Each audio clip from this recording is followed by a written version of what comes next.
ಇದರ ಬಗ್ಗೆ ಹೆಚ್ಚಿನ ಮಾಹಿತಿಯನ್ನು ನೀಡ್ತಾರೆ ನಮ್ಮ ಪ್ರತಿನಿಧಿ ವಿನೋದ್ ಕಮ್ತರ್. ನ್ಯೂಸ್ ಡೆಸ್ಕ್ ನಿಂದ ಲೈವ್ಗೆ ಜಾಯ್ನ್ ಆಗ್ತಾ ಇದ್ದಾರೆ. ಎಸ್ ವಿನೋದ್, ಏನು ಇದು ಮಹಿಳಾ ಮತ್ತು ಮಕ್ಕಳ ಅಭಿವೃದ್ಧಿ ಇಲಾಖೆ ಏನಿದೆ, ಇದರಲ್ಲಿ ಸಾಲು ಸಾಲು ಅಕ್ರಮಗಳು ನಡೀತಾನೇ ಇವೆ. ಟಿವಿಯಲ್ಲಿ ಅಕ್ರಮ ಆಯಿತು, ಆ ಟೆಂಡರ್ನಲ್ಲಿ. ನೆಕ್ಸ್ಟ್ ಏನಾಯ್ತು, ಬ್ಯಾನರ್ನಲ್ಲಿ ಅಕ್ರಮ ಆಯಿತು. ಇದೀಗ ಇದೊಂದು ಅಧಿಕಾರಿಗಳ ಬೇಜವಾಬ್ದಾರಿ. ಇದು ಮೃತರಾದ್ರೂ ಕೂಡ ಅವರ ಅಕೌಂಟ್ಗಳಿಗೆ ಇವರು ದುಡ್ಡನ್ನು ಹಾಕ್ತಾರಂದ್ರೆ ಅದು ಕೂಡ 70 ಕೋಟಿ ರೂಪಾಯಿ. ಈ ಬೇಜವಾಬ್ದಾರಿಗೆ ಉತ್ತರ ನೀಡೋರು ಯಾರು? ಸಚಿವೆ ಏನಿದ್ದಾರೆ ಲಕ್ಷ್ಮೀ ಹೆಬ್ಬಾಳ್ಕರ್ ಅವರು ಕೂಡ ಸೈಲೆಂಟ್ ಆಗಿಬಿಟ್ಟಿದ್ದಾರೆ. ಇದ್ರ ಬಗ್ಗೆ ಏನ್ ಹೇಳ್ತೀರಾ ವಿನೋದ್? ಮಲ್ಲಿಕಾರ್ಜುನ್, ಪ್ರೆಸೆಂಟ್ ನಮಗೆ ಕಾಡ್ತಕ್ಕಂಥ ಒಂದು ಪ್ರಶ್ನೆ ಇಷ್ಟೇ, ಅಂದರೆ ನಮಗಂತ ಅಷ್ಟೇ ಅಲ್ಲ, ಸಾರ್ವಜನಿಕ ವಲಯದಲ್ಲಿ ಕೆಲವೊಂದಿಷ್ಟು ಪ್ರಶ್ನೆಗಳು ಕಾಡ್ತಿದೆ. ಏನಂದರೆ, ಮಹಿಳಾ ಮತ್ತು ಮಕ್ಕಳ ಅಭಿವೃದ್ಧಿ ಇಲಾಖೆ ಇರೋದೇ ಹಗರಣಗಳು ಮಾಡೋಕೆ, ಅಥವಾ ಹಗರಣಗಳು ಮಾಡೋಕ್ಕೆ ಒಂದು ಮಹಿಳಾ ಮತ್ತು ಮಕ್ಕಳ ಅಭಿವೃದ್ಧಿ ಇಲಾಖೆ ಇರೋದೊಂದು ಈ ವಿಚಾರ ಸದ್ಯದಲ್ಲಿ ಸಾರ್ವಜನಿಕ ವಲಯದಲ್ಲಿ, ಜೊತೆಗೆ ವಿಪಕ್ಷಗಳು ಈ ಬಗ್ಗೆ ಚರ್ಚೆ ಮಾಡ್ತಿದೆ.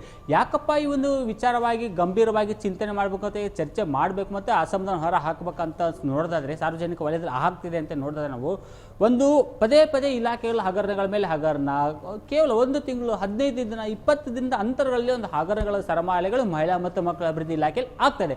ಇಷ್ಟೆಲ್ಲ ಹಗರಣಗಳು ಆಗ್ತಾ ಇದ್ರು ಒಂದು ಮತ್ತೆ ಏನು ಆಗಿಲ್ವೇನೋ ಅನ್ನೋ ರೀತಿಯಲ್ಲಿ ಸಚಿವೆ ಲಕ್ಷ್ಮೀ ಹೆಬ್ಬಾಳ್ಕರ್ ಅವರು ಇದ್ದಾರೆ.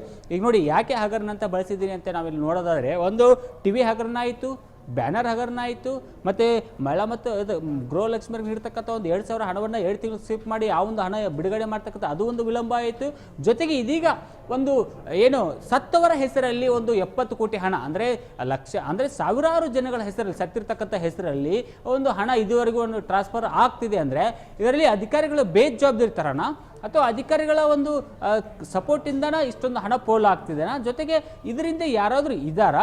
ಯಾಕಂದರೆ ಮಹಿಳಾ ಮತ್ತು ಮಕ್ಕಳ ಅಭಿವೃದ್ಧಿ ಇಲಾಖೆದ ಯಾವುದೇ ಹಗರಣಗಳಾದರೂ ಕೆಲವೊಂದಿಷ್ಟು ವ್ಯಕ್ತಿಗಳ ಹೆಸರು ಕೇಳಿ ಬರ್ತಿವೆ ಮತ್ತು ಕೆಲವೊಂದಿಷ್ಟು ವ್ಯಕ್ತಿಗಳು ಇದ್ದಾರೆ ಅಂತ ಮಾಹಿತಿಗಳು ಸಾರ್ವಜನಿಕ ವಲಯದಲ್ಲಿ ಓಡಾಡ್ತಿದೆ. ಆ ವ್ಯಕ್ತಿಯಿಂದ ಇಷ್ಟೆಲ್ಲ ಆಗ್ತಿದೆ ಅನ್ನೋದು ಪ್ರಶ್ನೆ. ಯಾಕಂದರೆ ನೋಡಿ, ಈಗ ಸತ್ತಿರೋರ ಹೆಸರಲ್ಲಿ ಲಕ್ಷಾಂತರ ಸಾವಿರಾರು ರೂಪಾಯಿ, ಅಂದರೆ ಕೋಟಿ ರೂಪಾಯಿ ಒಂದು ವರ್ಗಾವಣೆ ಆಗುತ್ತಂದರೆ ಮತ್ತೊಂದು ಇಲಾಖೆಗಳ ಜವಾಬ್ದಾರಿ ಅಲ್ಲದೆ ಮತ್ತೆ ಇನ್ನೇನು ಏನು ಮಾಡ್ತಿದ್ರು ಇಲಾಖೆ ಅಧಿಕಾರಿಗಳು?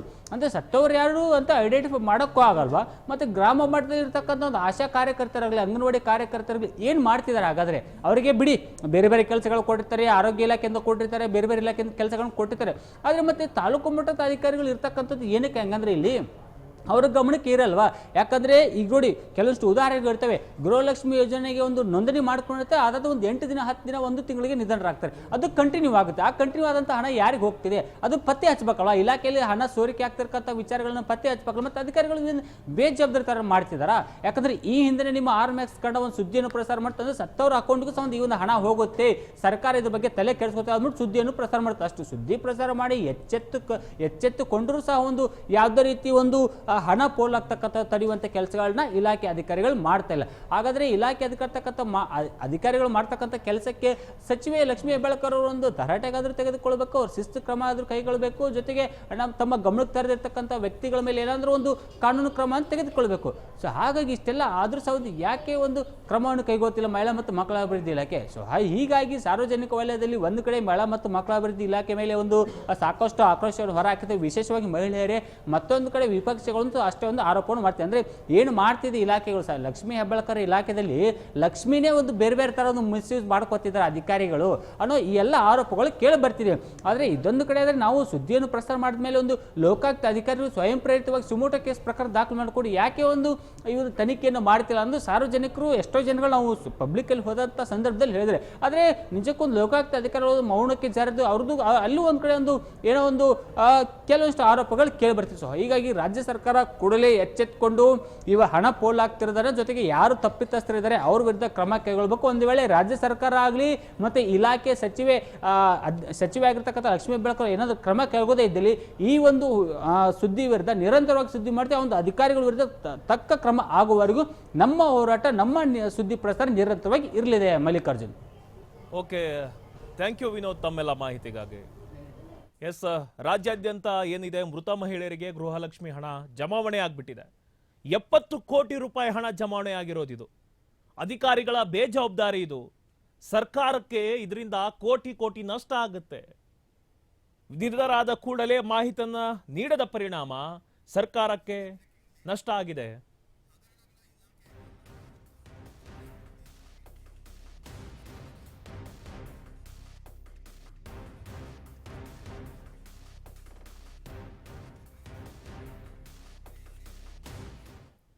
ಹಾಗಾದ್ರೆ ಈ ಹಗರಣಗಳ ಇಲಾಖೆನೇ ಆಗ್ಬಿಡ್ತಾ ಹಂಗಾರೆ ಮಕ್ಕಳ ಅಭಿವೃದ್ಧಿ ಇಲಾಖೆ ಅನ್ನೋದು ಕಾಡ್ತಾ ಇದೆ ಈಗ.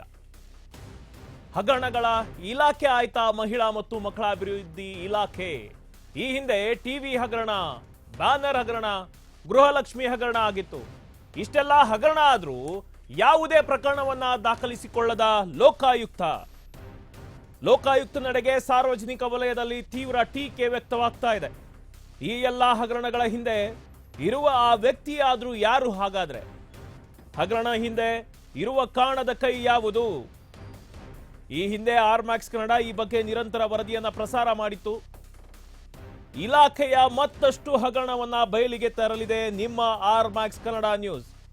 ಯಾಕಂತಂದ್ರೆ ನಾವು ವಿಸ್ತೃತ ವರದಿಯನ್ನ ಮಾಡಿದ್ವಿ. ಟಿವಿ ಹಗರಣದಲ್ಲಿ ಟೆಂಡರ್ ಅನ್ನ ಕರೆಯದೆ ಇವರು ಬರೀ ಬಿಲ್ ಅನ್ನ ಮಾಡಿಕೊಂಡು ಕೊಟೇಶನ್ ಅನ್ನ ತಗೊಂಡು ಅದಕ್ಕೆ 4,99,999 ರೂಪಾಯಿ ಅಂತ 16 ಯೂನಿಟ್ಗೆ ಒಂದು ಬಿಲ್ ಅನ್ನ ಮಾಡಿಕೊಂಡು ಸ್ಥಳೀಯ ನಿಧಿಯಲ್ಲಿ 5 ಲಕ್ಷ ರೂಪಾಯಿಯನ್ನ ಬಳಸ್ಕೋಬಹುದಾದಂತಹ ಒಂದು ನಿಯಮ ಇರುತ್ತೆ. ಆ ನಿಯಮವನ್ನ ಅದು ಲೂಪ್ ಹೋಲ್ಸ್ ಏನಿರುತ್ತೆ ಅದನ್ನ ಇವರು ಯೂಸ್ ಮಾಡಿಕೊಂಡ್ರು.